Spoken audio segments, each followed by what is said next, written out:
after the roller coaster of Gelsenkirchen, Lions Den is back with a few twists and turns of its own. I'm in the company of these two. This is Lions Den, connected by EE.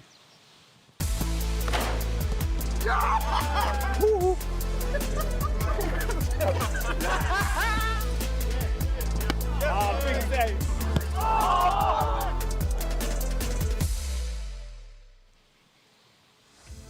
Lions Den, connected by EE, is back. England are in a quarter-final. And I've got a special duo with me right now because I'm joined by Harry Kane and Ivan Toney. Boys, I'm not sure I'm mentally, emotionally, physically recovered from yesterday. What about you? I'm pretty drained, to be fair. It was a crazy night. And, yeah, getting back late and taking in all the emotions, I'm pretty drained, not going to lie. Yeah, main thing we got over the line. Yeah. It was touch and go for a moment, boys. It was touch and go for a moment. Now, there's only one place to start. Gelsenkirchen, 95th minute. Jude, suspended midair, upside down. Slovakia box. Just Jude doing Jude things, right? Unbelievable goal, and to do that in that moment as well, I think just speaks volumes of him as a guy, and you know, his mentality as well. Yeah, we prepare for everything in a tournament, and long throws was something we threw in there as if to say if we need it, this is what we do. It was like a throwback. It was like a throwback, yeah. And Walks has got a bad shoulder as well, so I don't know how far. So you're doing it for your country, doing it for the team. And first one was a short, long throw. It took him one to warm up, but then yeah, I mean, like I said, that finish in that moment was special. What? Like, was it just like an explosion of emotion when that goal goes in? Like, when it hits the back of the net, what's going through your mind? Yeah, I think it's everything. Kind of relief in a way. Yeah. Obviously, because we knew we were scrambling towards the end. We needed something to get back into the game. And obviously, like Kate said, Jude coming up and putting that in the back of the net at that moment is just crazy. And obviously, you can see the emotions, everyone off the bench, just everyone all together. And it's the best feeling. I felt like from there, we had the momentum and the confidence to go and finish it off and get over the line. No doubt. Now, can you appreciate the quality of the goal at the time, or is it just like, it was a special goal, but you're just thinking, I would have taken anything off the shin, off the knee? Yeah, I mean, that just kind of sums Jude's season up, I think. You know, just what he's done at Madrid in his first season. Yeah, we were sat in the bus after. It couldn't have just been a tap in at the back post or something. It had to be something special like that. And just showing off. That kind of just sums up, you know, who he is and what he's done this year, especially. So, but yeah, in the moment, what a finish. And then, like I've said there, it's more just that relief. And now it's like, okay, you're buzzing, but you still got another 30 minutes to play. So get back down. And I thought we handled that well. Does it just show like the level of belief and that like never say die attitude of the squad? Yeah, that's the character in the team. I feel like we've all been in the kind of similar situations. Maybe not as high as this one, but we've all been in games where we've been losing towards the last dying moments, and we just stay in there, and we could all sniff there was going to be another opportunity. Yeah. And like we said, it's felt to Jude and Jude doing Jude things, you know. 100%. Now, that goal took us into extra time. You're in the huddle. What's your feeling at that point? Yeah, I mean, I think in that moment it was just, okay, let's get back down to earth a little bit. We've done what we needed to. We've continued the game. Obviously, we had a lot of attacking players on at the time. The shape was a bit all over. So I think first and foremost, it was just figuring out how we was going to play.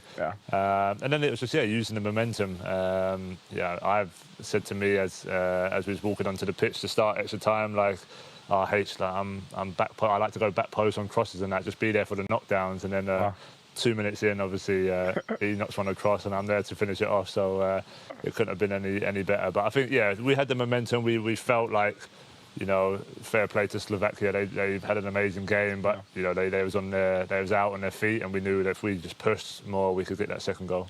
When you came on, did you know you were ready to make an immediate impact? Well, the dying moments as a sub, you kind of think, it's going to the final whistle, and it's like, when's the chance going to come? But coming on as a substitute, you have to be ready. Yeah.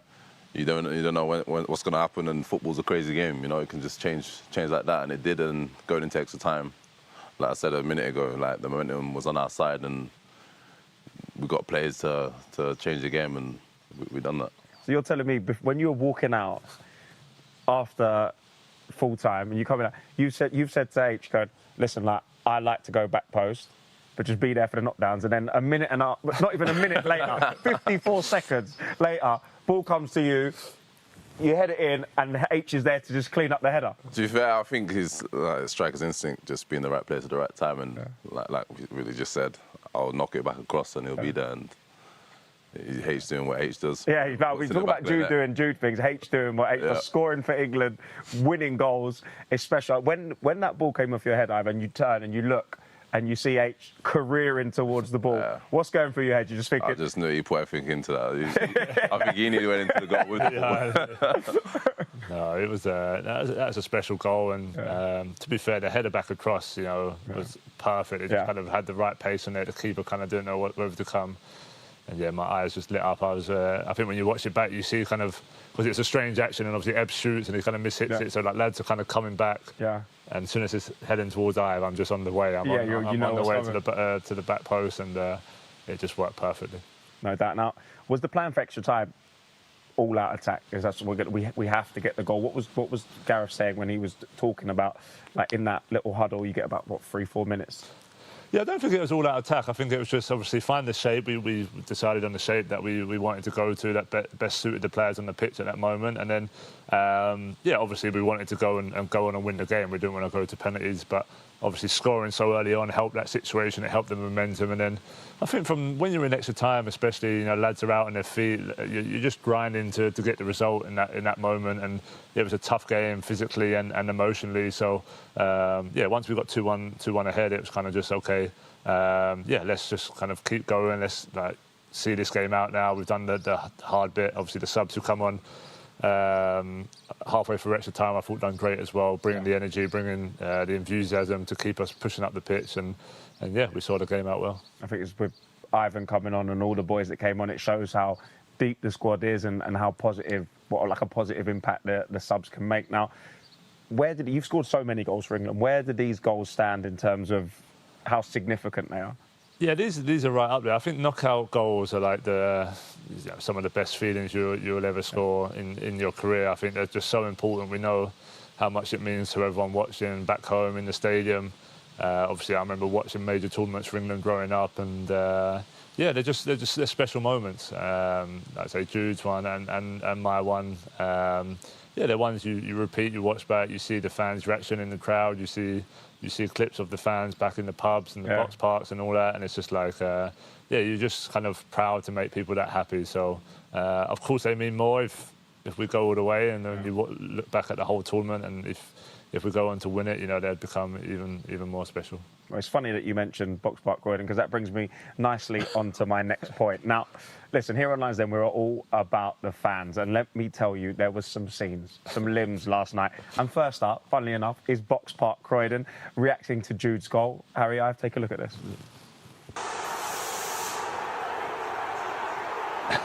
I mean, it's absolute chaos.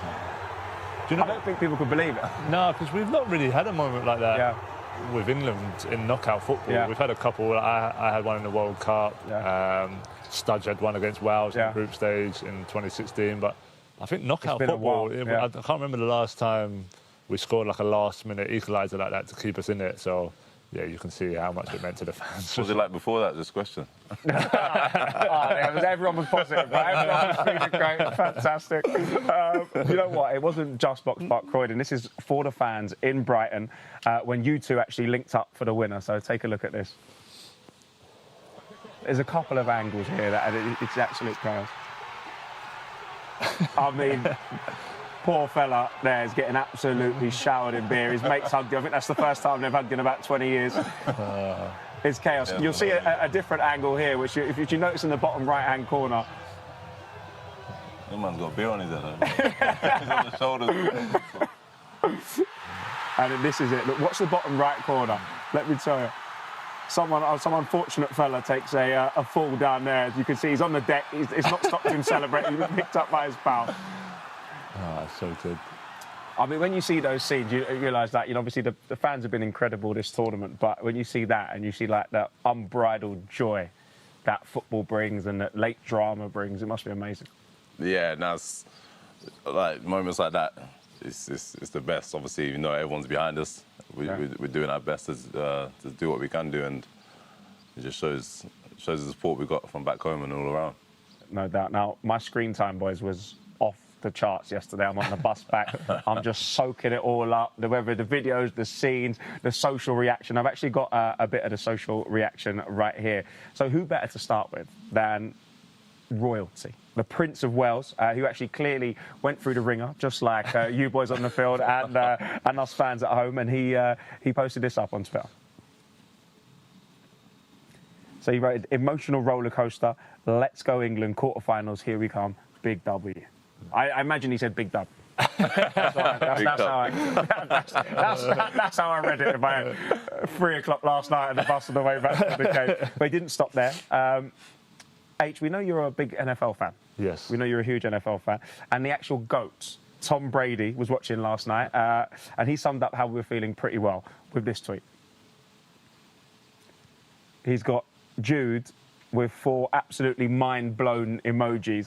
It must be incredible to have people like that. You've got royalty, you've got sporting royalty and Tom Brady watching these games and just, they're living it and breathing it with us. Yeah, no, it's unbelievable. Like, that's how much we know how much football connects people and the fans, but also celebrities and royalty, and you know, it brings everyone together. So it just shows you how big the European Championship is, how big these major tournaments are around the world, and yeah, it's great to have the support from, you know, all those guys, and yeah, even for Tom, obviously being American, but I feel like he's an English fan during this tournament, so he's been a big supporter, so it's great to see.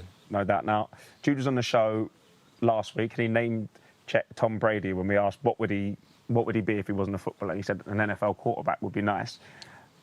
And if he went for Harry, what would you fancy? Would you fancy yourself an NFL player? I've seen you do some kicking. And I know you're actually quite decent. I mean, there's no surprise to anybody, but... Yeah, I mean, I'd like to be a kicker, but I don't think I've got enough to be a quarterback. A linebacker. You don't think? I'm not taking them hits, but... yeah, I mean, a golfer. Like we done the other day, a golfer. I'd love to do a bit of golf as well. So you're not far off. I'm far enough off. After watching the boys who were here the other day play, I'm miles off it, to be fair. But yeah, I think any of the other sports would have been sick. Yeah. What about you, Ive? What are you doing if you're in football? I know you got some bars. Listen, I've been hearing. What are we doing? Rapper, R&B superstar? Could be a rapper. I'd say a pool player. Oh. Yeah. Hey, we're going to find out, my boy. You put yourself under pressure now. I'm not going to break it down, but you're not at the top of the leaderboard anymore, bro. I mean, there was a partner that let me down, but I won't mention his name. Shade. Do you know what? It wasn't actually just football fans. Celebrities have been involved as well. And it was Glastonbury Festival over the weekend. And controversially, they weren't actually showing the England games. OK, but fortunately for these campers, an absolute genius brought in a whole TV setup for them. Take a look at this. Put your earphones in, boys. So, listen, it is the tweet is unreal levels of creativity here, and we've got a TV and a load of England fans in England shirts, and that genius actually turned out to be Louis Tomlinson from One Direction, pop star, England fan, total hero, and this is what he had to say. You are the god of this festival because football wasn't officially on anywhere, but you sorted it out. How did you do that? It was a little... Well, we brought a TV in, very Glasgow, in some, like, stones in a little stand. It was a little bit touch and go at times because the signal kept going in and out. But, yeah, luckily we got the win. We pulled it off. Made up. Well done. I mean, you've got Louis Tomlinson, One Direction's superstar pop star. He's dragged his 32-inch from home all the way to Glastonbury Festival. It's unbelievable, isn't it? Yeah, we had to get the win after that. After he's gone through all that to get the football on. But yeah, nice. It's crazy that they even got it there. But like we said a second ago, it shows that everyone's together watching the football, and it just brings everyone together. No doubt. Now, a great post from Adam Gatto, who's summarised his events with this.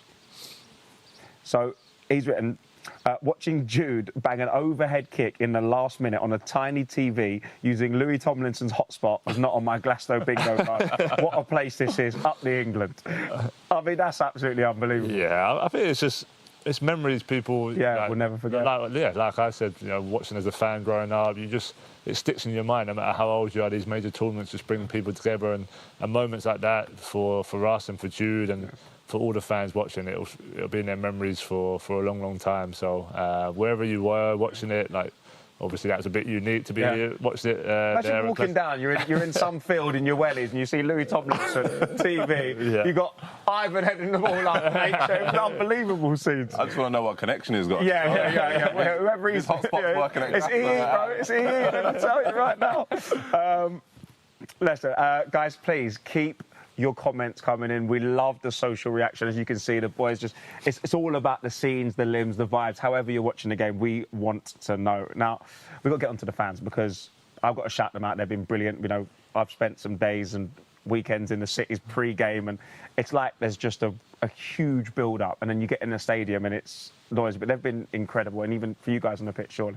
No, 100%. And I think just as you go further and further in the tournament, you get more and more fans come out, you get more and more fans excited because you're one step closer. So, no, the atmospheres have been incredible. You know, we know how much the fans are behind us. We know how much they want us to be successful. So, yeah, like I've said there, we try and do everything to make them proud. We try and do everything to send them home happy. And, yeah, maybe yesterday was a bit nervy for them, and their hearts were racing a bit, but we found a way to get it done. And now going into the quarter-final, I think even all that energy that was built yesterday, those fans will take that into the next game. Now, when you're 110 minutes into a game or 105 minutes into a game, legs are tired, the mind's tired, how important are those fans in affecting the result, in kind of pushing you forward and keeping you going? Yeah, it's massive. It's massive. I think that gives you the extra boost you need. Yeah. I feel like H played that long and his legs were tiring after a while, but then I think the fans behind him and the rest of the team kept us going. So obviously when we got the winner in the end, kept us going to go over the line, and it's a massive push. Yeah. You want to give back to the fans, everyone's supporting you, and do it for ourselves as well. So it's a big push. No, for sure. Now, what did Gareth say to you at full time? What was the breakdown? Was it just put me in the dressing room, put me in the huddle? Yeah, the dressing room was strange, wasn't it? Because it was like everyone was so tired. Yeah. There were so many emotions. I think, like we said at the start, relief was like the first one. It was just like, thank God we've done that. So it's a family-friendly show. But I know what you mean. Just like, and then it was just like, we was proud of each other. I think when you think back, like we were talking today, and we could have maybe won that game 3-0 and played really well, and you come away and you're happy. But sometimes you have to go through these moments where you look at each other, in the eye, and you go that extra bit, and you dig yourself out of a hole, and then when you get through that, it just brings that different energy, that different togetherness. So when you're looking around the change room and whatever scenario we're in the next game, it's like, we've been here, boys. We trust each other. We know we'll do whatever it takes for each other. And that's what it was like in the change room after. I think we were just all proud of getting over the line. And the boss spoke and obviously was proud of us as well. And it's such a team effort, It's not just the players, it's the staff, everyone involved. It's a great picture when Jude scores of all the staff celebrating, and none of us were ready to go home, and we can be proud that we're still here. No, for sure. Now, looking forward to Saturday. Quarter-final with Switzerland on the horizon. They've already knocked out the holders, Italy, obviously, who we faced in the last final. It's going to be a tough game, isn't it? Yeah. I mean, every game in this tournament is going to be tough. There's some great players, great teams, but we feel like we're small enough in our dressing room to take anyone on. And the quality we have, we go into every game confident, and we stick to the basics and what we do best, and we give ourselves the best chance to progress further in this tournament. Yeah, I agree. It's going to be a tough game, but every game in this competition is tough, and the Swiss have had a great tournament so far, obviously beating Italy. It's not easy, so we expect another tough game, but we'll do what we always do. We'll prepare during the week, analyse the game just gone, look at, obviously, Switzerland and what they do well and where their weaknesses are, and we'll try and exploit that. So, that's what we do for every game. But as you saw, each game is different, scenarios will be different, things might happen, and you have to find a way to overcome that, and that'll be no different on Saturday. Anything can happen in these games. Yeah, we've seen it. I mean, if yesterday was a prime example of you never know what's round the corner. Yeah, that's for sure. And you spoke a bit about preparation. What does that preparation specifically look like? I know today's recovery. I know some breath work, some special stuff coming in to make sure that we're fit and ready to go. Yeah, I think so. Today is just that kind of recovery day. The lads who didn't play trained, so the lads who played went out and watched them train. I think it's important we're all together still, because it gets tougher at the tournament when you've been away a while, especially for the lads who haven't played a lot of football. You know, it's important that we still stay together. Where this is one team, and we try and stay together as much as possible. And then, yeah, tomorrow we got a bit of a rest day as well, because obviously the game's not until Saturday. Yeah. And then Wednesday, Thursday, Friday, we'll be training as usual, preparing the game. We go through so many details, don't we? And even going back to the long throw, you know, it was something we worked on a couple of days before in case we needed it, and we did. So it's like every eventual possibility. Yeah, we're a team. Yeah, we try and prepare for everything. And you know, when you're in that moment, you know, sometimes then games can become chaos, and you just start doing things randomly. Yeah. But we try and have a plan, and of course, it might not always work, but if we cover everything, you know, in those situations like it did yesterday, it can make a big difference. No, for sure. Now, guys, stick your headphones in, because we've got a few people who've been patiently waiting to speak to you. Now, joining us on the line, we've got some pupils from the Canterbury Primary School. There we go, guys. How are we? We're feeling good. You can do better than that. You've got Harry, Kane, and Toney in the building, are we? Good. That's hey, more guys, like... okay? Yeah. Can they hear me? I don't know. They should be able to. You know what? They've got. Yeah, perfect. They can hear you. That's fantastic. Okay, guys. I know we've got some free kids with some questions for you, Harry and I. So first up, Nathan. Nathan, where are you? Okay. Hello. Perfect, Nathan. I know you've got a big question. My question is, who or what was your inspiration to become a footballer? Oh, good question. I think for me it was, so as a player, I think a player that I looked up to a lot was David Beckham growing up. He was a big idol of mine. Obviously watched him from a young age, watched him play for England and captain England. He made me want to become, you know, a professional footballer. And then I'd say probably my dad and my brother as well. You know, we used to go over the park from a young age and play football and mess around. We always loved football. So, you know, without them, I don't think... I'd be doing what I'm doing now. Yeah. Great answer. What about you, Ivan? Yeah, mine's similar to H. Obviously, family-wise, it's got to be my dad for taking me all around. My dad and my sisters. My mum taking their time out of their personal life to take me around to make sure I fulfill my dream. And on the football side, I'd say Steven Gerrard. Obviously, being young, you just hear his name. Obviously, watching for England. Him and Lampard in the middle, you just hear their names and you just want to be players like them. No doubt, that's a fantastic question, Nathan. Thank you very much. And the next question is actually from Zev. Zev, how are you? Good. What does it take to become an England international? Fantastic question. Oh, great question. As a striker, you have to score goals. Yeah. No, it takes a lot. I think it takes a lot of dedication and hard work also, and you just have to be ready for when the time comes. I mean, H will tell you as well. We've grafted throughout our whole career. From young ages, we've been on loan all over the place, and we've never stopped dreaming. So, we never stopped working hard, and I feel like the hard work's paid off now. Yeah, no, I agree, and I think self-belief as well. You need to have self-belief because, especially at a young age, if you don't believe in yourself and what you're doing, then you know not many others are going to believe in you. So, like I've said, you know, we've been through that experience of the ups and downs. We've built resilience through those years of hard work and tough moments, and coming through those tough moments, and we still use that to help us today. So, all important factors to, you know, building character to become a professional footballer. Amazing questions. They have great answers, guys. And finally, we have Lyra. Lyra, what's your question? Hi, my question is, if you could get one player's name on the back of your shirt from the current squad, who would it be and why? Oof, if you're a fan, you're in the fan parks. Which player are you going to bring in? Yeah, I mean, obviously, I think Jude. Jude's got that. He's a special player. I think the number 10 suits him as well. I'm sure a lot of fans have got Jude on the back of their shirts, but Yeah, I'd say Jude, probably someone I'd go for. Fair. Ivan? I would say, obviously, I'd probably, being a striker, I'd probably say Harry Kane. Just because Cheers, Obviously, being a striker, I think I'd like to have a strike on the back of my shirt. If not, my favourite number, which is 17, so... Oh, easy enough. All right, so I like it. You keep it in the lines then. If he's not a striker, then it's got to be my favourite number. Well, fantastic question, Lyra. Thank you so much for asking the questions here on Lines Den. It's been a pleasure speaking to you guys at the Canterbury School. Can we get a big come on, England?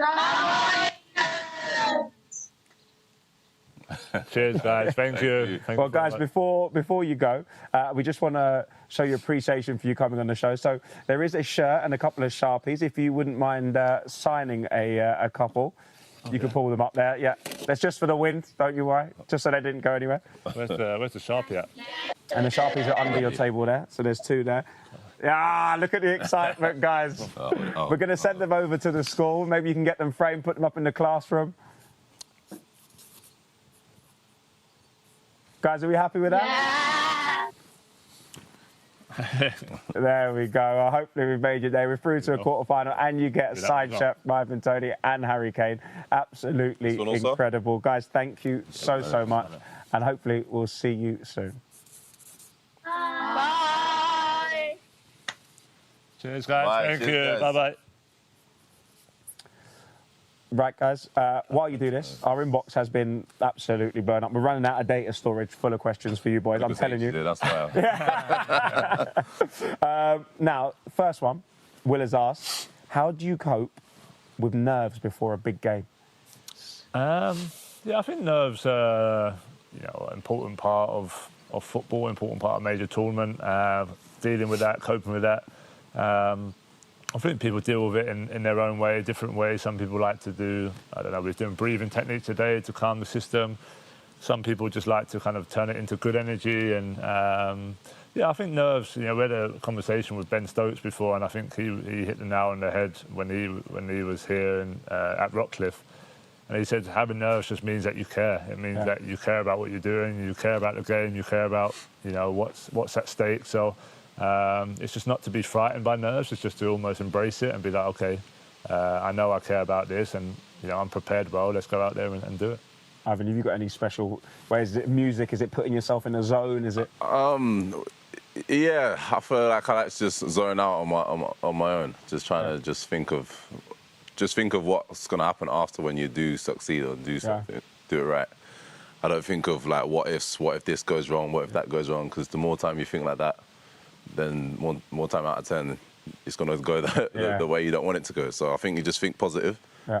Think like, once it's done, I'm going to achieve it, and then afterwards you enjoy it and celebrate it. So try and think positive more than negatives and what if. For sure, some great advice for some young aspiring footballers out there, no doubt. Now, PVT user 4682 on Instagram wants to know, how do you keep the fighting spirit when there are literally seconds to go? I think when you're in the moment, you're just saying, just give me one more chance. You just like give someone a chance. Like it's not over yet. So I think it's different to kind of watching it from the outside to being inside. Because when you're in, you're just focused on what's going on, positions, set plays, where I'm supposed to be, etc. And you just never stop believing. It's just like we said, it's just kind of there's one more coming. There's one more coming. It's not our time to go home, and then, thankfully, it worked well. But I think it is just that belief, that never say die, that, we're not ready to, we'll never give up, and we're ready to go all the way to the end. Yeah, similar to H, that belief, like, it's not over till it's over. Yeah. It's not over till the referee blows the whistle, and you can just sense there's going to be one more chance, big chance for somebody. So you just got to make sure you stay in the game. And when the ball drops to somebody, it was dropped to Jude, and he done what he does best. No doubt. Now, final question. Nathan asks you, Ivan, what mental preparations you undertake before stepping on the pitch? And we kind of covered it a little bit in terms of you getting into your own zone, kind of taking yourself away a little bit. To be fair, when I come on yesterday, I didn't really have time to do nothing. I saw you, sir. Just get on the pitch, get your top on and get on. But, I like to just do a little prayer, which my nan always used to do with me.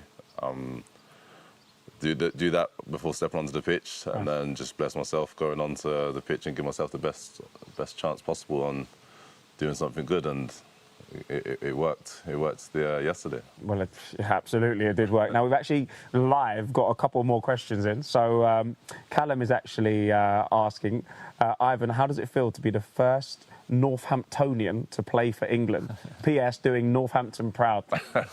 with a little shoe and a fire emoji. Yeah, no, it's a good feeling. It's a massive feeling, actually. I'm trying my best to do what I can do. I feel like I've come a long way. Yeah.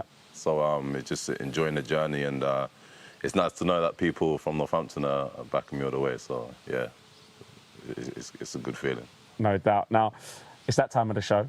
We're actually about to go over to my pool hall. Ivan, I'm sorry to tell you, you and Deck made a decent attempt, but you've been bumped out of the top 3.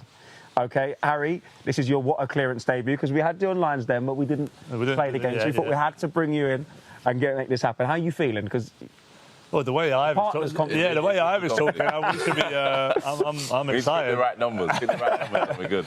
Yeah, I've heard you've got to place the right numbers on the break and all that sort of stuff. So hey. No, I'm okay at pool. I'm not too bad, and if Ive's decent, I think we can get around. You're better than Jude at pool. Let me tell you that for free.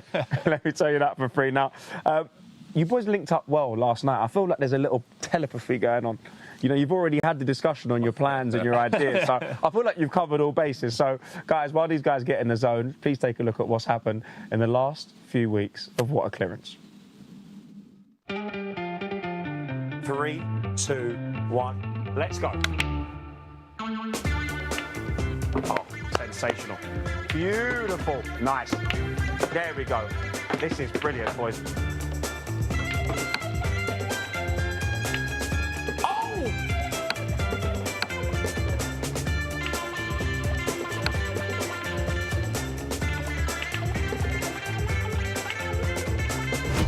You're good, you know, bro.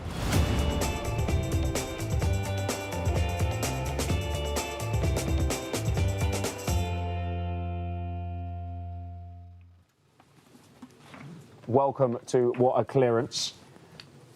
You're looking a bit guilty there, boy. No, we're just seeing what numbers are there. Okay, all right. Is that how it goes? Seeing what numbers are there. Well, Ivan, you've been on there already, but for H, I'm going to give him a little breakdown of the rules, okay? Nice and simple. Each ball represents a squad number. So H, the 9.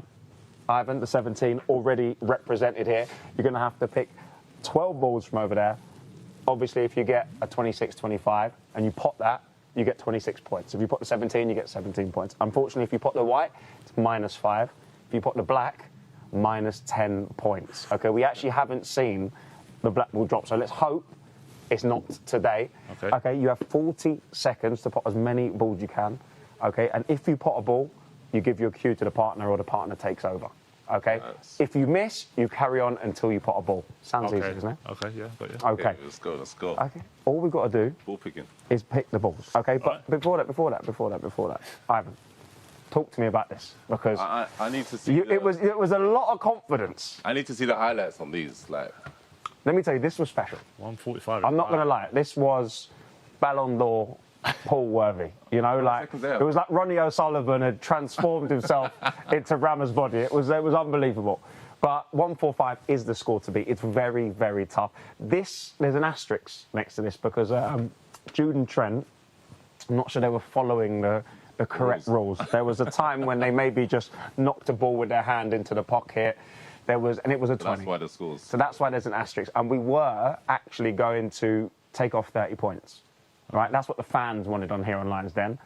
But we decided after a 95th minute, you know what I mean, overhead kick to keep us in the tournament, we're going to let him off. So 116 is probably a fantastic score, but 145 is absolutely special. So, boys, please grab me 12 balls. 12 balls. 12 balls. Okay, listen. Yeah, you can take those. You can grab them. They look well. Remember, the higher the number, the better the score will be. Oh, these guys have been taking notes. I'm seeing there's the 26 is in the back, is in the base. Okay, the 17's in there as well. Yeah, come on. Not too much looking, all right, guys? There are some rules here in my pool. Yeah, that's what we like. Oh, wow, this is a sensational ball, by the way. I think we've only got double figures in here. Is it? 26-17. I don't know if this is official. Is this official? Mix them round. The 12, okay. All right, we need one more. There you go. The 14. I don't know why there's some laughing going on here. No, I'm just random picking. You got lucky there. Okay. Careful with the chalk right there. You're breaking, you are. Well, the deck thing, I said. Careful with the chalk right this way. Okay. So, here we go. So, You've done that right there, yeah? Yeah. Have I done it right? You tell me. You tell me. Are you happy with this? Are you happy? Would you? Whoa. I like the dedication. Yeah. I like the dedication. We're just going off it. You know what? Earlier on in the series, I might have said no, but I feel like now you bothered to work out. Yeah, the we've done our tactics of the game. analysis. We're just seeing like what's. We feeling good? there we go. We feeling good? Okay. Which one are you going to break? Ice breaking. Want to break? Yeah, he's a professional pool player, he said. He's like... Don't go that far. so if he gets one, I go. Exactly. If you don't get none, he carries on. Right? Okay. So remember, you've got to be on your toes, you've got to be ready. And he can just There we go go. straight away. And he can go straight away. It can be rolling, right? It can be rolling, Right, but cool. if you've got that technique, you chalks up, you ready to go? I'm chalked Yeah, up, I'm ready to go. Okay, remember, you have 40 seconds, and your 40 seconds starts in 3, 2, 1. Let's play pool. Beautiful. Oh, okay, and it's dropped. There There we go. Oh. Okay. Oh, no. H has got to go. H has got to go. That's all right. This table is very, very fast. got The that 16 has dropped. It'll drop. Ive, on your toes, son. With a 12. Beautiful. H, where can we go? That's the 18 as well. Oh, he's going to cut it. Oh, H, that is stunning. My striker, 20 seconds. Oh, Ive, come on, focus. Ive, focus. Come on, 15 you. seconds. Come on, 15 seconds. Ive, let's go. Oh, 10 seconds to play, boys. no. You're having a stinker. No. The white's got it. No, boys. Okay. 4, 3, 2, 1. Where is it? it's gone in. Okay.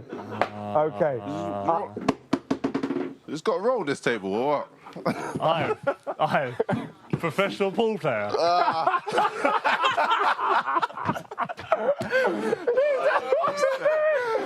No, I'm disappointed myself on that one. Okay.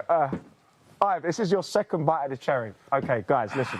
I was looking for the white ball, and I'm hearing balls potted, and yet the white balls. How did it get back Where are there? you going? That's just good. Okay, listen, we're going to have to VAR this. There are so many balls. There are so many balls in here. Okay, we're going to start off. We're going to start with the count. It's a great I think it's not that bad, you know. No, I smashed a few at the end, and I think a couple went in, to be fair. I smashed a load here. Yeah, it's not that bad, trust me. We actually... All right, we've got the 20. The 20 to start. It's a great start. Yeah. It's going to take me a while. The 12, solid. It's all right. Big 17. Yeah. Are we feeling confident about this? How many left? 3. What are we on, It's 49? 20, isn't it? The 16. 65. The 25. That's not bad. Oh. Not bad. And finally, I'm going to check the pockets, make sure there's nothing in there. Oh, whoa, what's this? There is a ball in there. There's a ball in there. Check the pockets, boys. Yeah, that's... Rocket. Ivan. Oh, sorry. Ivan. 15. All right. Very solid. And to finish, the big 24. You might have hit. Oh, what have we got there? I don't know. It's a good score. And our boffins behind the scenes are working very, very closely to tell you you had a -5 because I did see the white ball go in. I'm not blind. Did it? You scored a grand total of 124 points. That's not bad, you know. That is not Hey, bad. Mate. Well done, mate. Pleasure. Well done. So, I think we could have let us down a little bit there. I think. It's hard, you know, when it's rolling. Yeah, You don't know whether to like hit it. No, yeah. 124. You know what? You maybe went a little bit early. Little bit early. 124, sensational score, boys. I have to say, It was a good score. absolutely fantastic. Boys, it's been a pleasure. We'll take it. We'll take it. It's been an absolute pleasure. Thank you very much. I appreciate it. Strikers Union, worked well. Guys, unfortunately, we've come to the end of the show and we'll be back tomorrow. I'm telling you, it's going to be a special one. Guys, don't wait. Catch it across all of England's social channels. See you soon.